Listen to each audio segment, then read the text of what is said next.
Imagine a world where knowledge wasn't free, but controlled, where your understanding of the world was confined to what others chose to reveal to you.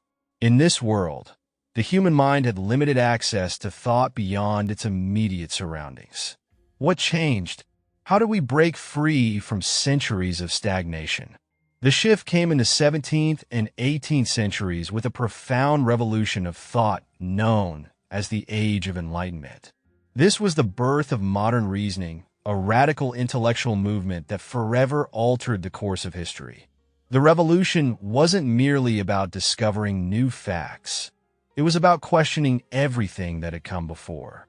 At its core, the Enlightenment was a challenge to the status quo, to the authority of the church and the monarchy, and even to how knowledge itself was controlled.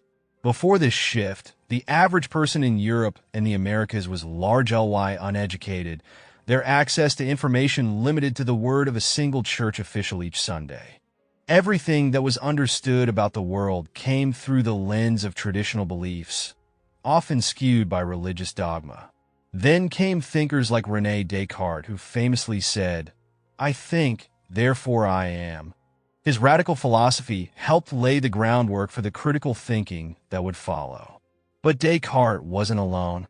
Men like Isaac Newton, Galileo, and Nicholas Copernicus began to unravel centuries-old beliefs about the universe. Newton's laws of motion proved that the world wasn't governed by divine forces alone, but by predictable natural laws. Galileo's assertions that the Earth revolved around the sun led to his arrest by the Inquisition. His truth was too disruptive, and yet it changed everything.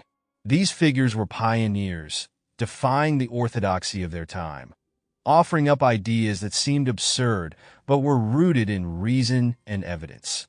For the first time, science became the center of understanding, not faith. And through their work, these thinkers illuminate a path forward for all humanity, one where knowledge was not confined to the hands of a few, but could be accessed and tested by anyone with the courage to question. The revolution was not merely intellectual, it was cultural. It was the beginning of a slow and steady decline in the power of the church and monarchy and the rise of democratic thought. Fast forward 3 centuries, and we find ourselves living in another age of profound transformation, the information age.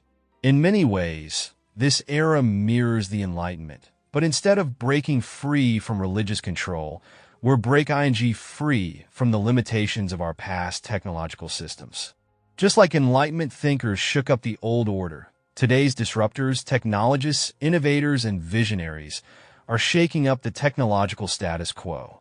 The Industrial Revolution, which began with the invention of the steam engine, gave birth to industries powered by carbon.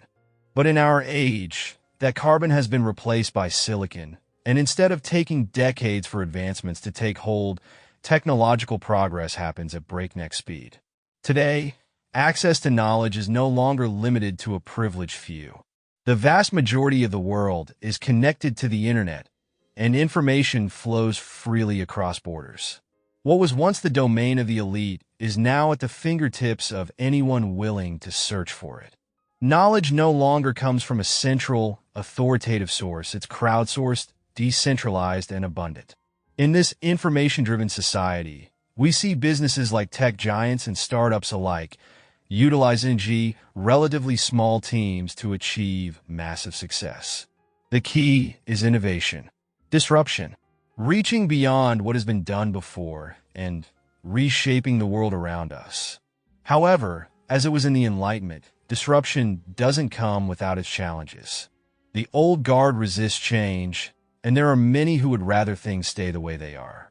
Galileo was punished for his revolutionary ideas, and today we see similar resistance to those who disrupt industries or challenge conventional wisdom. In this age of innovation, being disruptive is not only a mark of success, but often a cause for conflict. Yet, disruption is essential. It is how progress is made, how society moves forward. But this is not just about technology or business. Today's era is also marked by a growing focus on mental health. In the past, emotional and psychological struggles were often brushed aside, but now we are starting to give them the attention they deserve. This shift in attitude mirrors the Enlightenment's commitment to questioning traditional views on the human condition and advocating for individual rights and freedoms.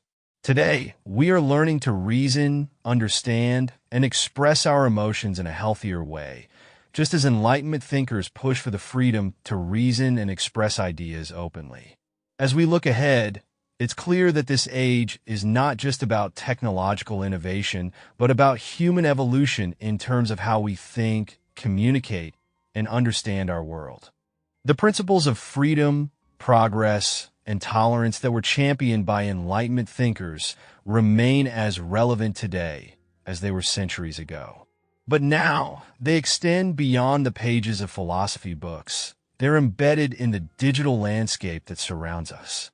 It's a new frontier, one where every individual can contribute their voice and their vision for a better world.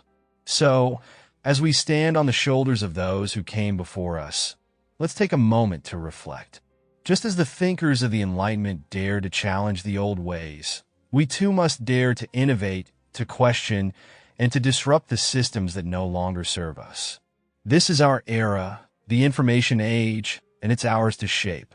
In closing, let's borrow a bit of wisdom from one of the most influential figures of the Enlightenment. Sapir ode, dare to know, dare to question, dare to grow,